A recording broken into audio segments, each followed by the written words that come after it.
बिस्मिल्लाहिर्रहमानिर्रहीम, अस्सलाम वालेकुम। आप देख रहे हैं मेरा यूट्यूब चैनल और मैं हूं वसीम सत्ती। तहरीक अदम एतमाद का जो मामला है वो अपने आखिरी मराइल में पहुंच चुका है और पाकिस्तान तहरीक इंसाफ अपनी अक्सरियत खो चुकी है। अपोजिशन जमातों के पास इस वक्त 178 नंबर्स हैं, जबकि उनको तहरीक अदम एतमाद को कामयाब करने के लिए 172 नंबर जो है उनको दरकार हैं।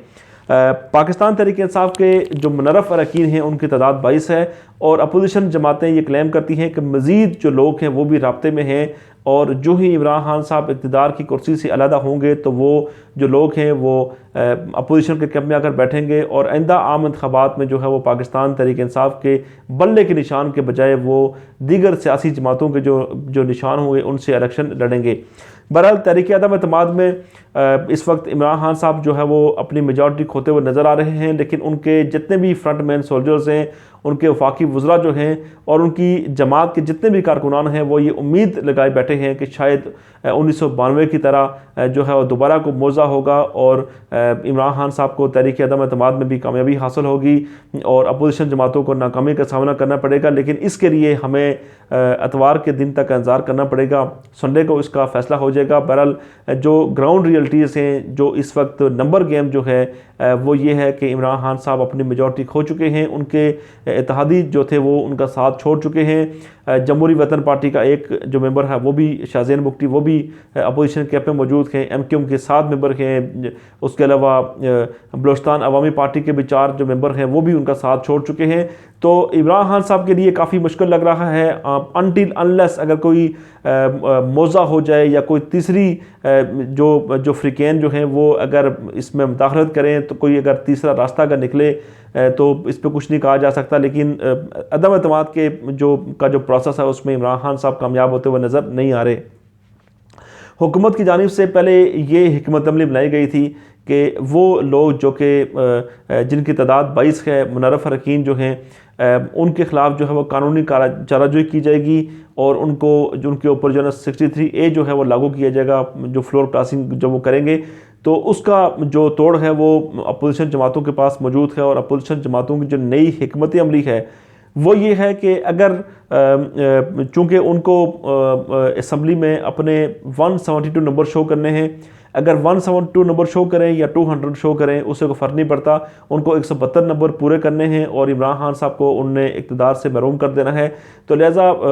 अपोजिशन जमातों की हिकमत अमली ये है कि वो जितने भी मुनर्रफ अरकान हैं उनको असम्बली के अंदर लेके जाया जाएगा, वो असम्बली के अंदर जाएंगे, लेकिन वो वोटिंग का जो प्रोसेस है उसका हिस्सा नहीं बनेंगे, क्योंकि अगर वोटिंग के प्रोसेस का हिस्सा बनते हैं तो उस वक्त जो है उनको उनके ऊपर फ्लोर क्रॉसिंग जब वो करेंगे तो उसके बाद 63A जो है वो लागू होगा और फ्यूचर में उनको जो है इसका वो नुकसान भी हो सकता है, उनकी नाली भी हो सकती है। तो लिहाजा जिन लोगों ने अपोजिशन के साथ वफादारी की, अपनी दोस्तियाँ निभाई या जो पैसे का इल्ज़ाम लग रहा है, जो कुछ भी हुआ उसके बदले में अपोजिशन जमातें जो है वो उन जो मुनर्रफ अरकान हैं उनका सियासी मुस्तकबिल जो है वो ख़राब होने से बचाने के लिए उनकी एक मतमली सामने ये है कि चूँकि उनके बगैर इनके 172 नंबर्स पूरे हैं तो उनको साथ लेकर असम्बली के इजलास में नहीं जाया जाएगा। अगर वहाँ पर ज़रूरत पड़ी तो आज़ाद अरकान जो हैं उनका इस्तेमाल किया जाएगा और अपने नंबर शो किए जाएंगे, लेकिन उन जो लोग हैं मुनर्रफ अरकान जो हैं उनको इस वोटिंग का जो प्रोसेस है उसका हिस्सा नहीं बनाया जाएगा। पाकिस्तान तहरीक इंसाफ को कानूनी महाज पर भी शिकस्त का सामना करना पड़ा और उसके अलावा जितनी भी उनकी हिकमत अमली थी जो उनने इस तहरीक अदम एतमाद को नाकाम बनाने के लिए बनाई उसमें उनको नाकामी का सामना करना पड़ा। परवेज़ इलाही साहब को CM-शिप का जो ओहदा उन्हें दिया, बुज़दार साहब का इस्तीफ़ा लिया गया और यही ख्याल किया जा रहा था और इमरान खान साहब ने टारगेट सेट किए थे और परवेज़ इलाही साहब को उनने इस चीज़ के ऊपर राज़ी किया था कि वो जो जितने भी नाराज़ उनके अरकान हैं उनसे बातचीत करेंगे। उसके साथ साथ जो उनके इत्तेहादी जमातें MQM और बलोचिस्तान अवामी पार्टी उनके साथ भी बातचीत होगी, आज़ाद अरकान के साथ बातचीत होगी और तहरीक अदम एतमाद को नाकाम बनाया जाएगा और नाकाम बनाने के बाद जो है वो उनको जो है वो जो अपोजिशन जमातें हैं उनको सियासत से नॉकआउट किया जाएगा। लेकिन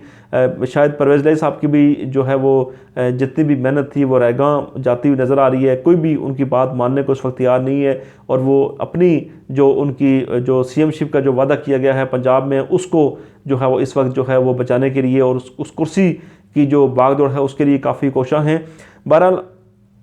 इमरान खान साहब जाते हुए नज़र आ रहे हैं। इमरान खान साहब का इक़्तिदार जो है वो उस खात्मे की तरफ रवां है। और इमरान खान साहब ने जो पिछले चंद दिनों से एक कंट्रोवर्सी थी कि इमरान खान साहब ने एक ख़त लहराया था इस्लामाबाद के जलसे में, अमर बिल मारूफ जो जलसा हुआ था, और उस ख़त की जो है वो काफ़ी क्यासारियाँ की जा रही थी और वो ट्रम्प कार्ड के तौर पर उस ख़त को इस्तेमाल किया जा रहा था। लेकिन वो जो ख़त है वो किसी जो ऑफिशियल बाकायदा किसी मुल्क की जानिब से नहीं लिखा गया, बल्कि वो एक बेसिकली जो एक केबल है जो कि जो सफ़ारती सतह पर आप ख़त किताबत करते हैं वो है। और उसके बाद भी हमने देख लिया कि शायद उसके असरात जो हैं वो इतने सामने नज़र नहीं आ रहे, और अपोजिशन जमातें शायद इस जो ख़त जो मरासला जो है उसको भी जो है वो कबूल करने के लिए तैयार नहीं है, क्योंकि उसमें बड़े सुकम जो हैं वो सामने आए हैं। अगर 7 तारीख को अगर मरासला अगर सामने आया था तो फिर 8 तारीख को तहरीक अदम एतमाद पेश हो गई, तो 9 तारीख को या 10 तारीख को इमरान खान साहब ने कौमी सलामती कमेटी का इजलास क्यों नहीं बुलाया? उसके अलावा उनने जो मुतलका जो मुल्क है उसका सफ़ीर को तलब क्यों नहीं किया गया? अपने मुल्क के जो सफ़ीर है उसको जो है वो क्यों उसको वापस नहीं अपने मुल्क बुलाया गया? क्योंकि अमेरिका के बारे में बात हो रही है, उनने अपने ख़िताब में उसका नाम भी ले लिया था। उनका पाकिस्तान में सफ़ीर कोई नहीं है, लेकिन सफ़ारती सतह पर जो तरीक़ाकार है उसके तहत इमरान खान साहब ने और उनकी जमात ने इस मामले को टेकअप क्यों नहीं किया? ये बहुत सारे ऐसे सवालात हैं जो कि जन्म लेते हैं, और अपोजिशन जो उनकी जमातें जो हैं जो उनके इत्तेहादी जमातें थी वो भी इस वक्त ही उनसे गिले शिकवे कर रही हैं और उनसे इज़हार कर रही हैं कि आपने पहले जो है इस मामले को पॉइंट आउट क्यों नहीं किया। और अगर पाकिस्तान का मामला जहाँ पर आता है तो उस वक्त पाकिस्तान की जितनी भी सियासी जमातें हैं वो एक पेज पर इकट्ठी होने के लिए तैयार हो जाती हैं। तो बहरहाल इमरान खान साहब को ये जो ख़त है, ये जो मरासला है, इसका भी फ़ायदा जो है वो शायद अदम एतमाद में होता हुआ नज़र नहीं आ रहा। इत्तेहादी जो हैं उन्होंने भी उनकी एक बात नहीं सुनी। अब इमरान खान साहब ने अपने कारकुनान से कहा है कि वो इतवार वाले दिन पार्लियामेंट हाउस के सामने जमा हूँ। 1 लाख बंदा इकट्ठा उन्होंने करने का ऐलान किया है, और उन्होंने कहा है कि देखते हैं कि किस तरह जो है वो जो लोग हैं वो जाकर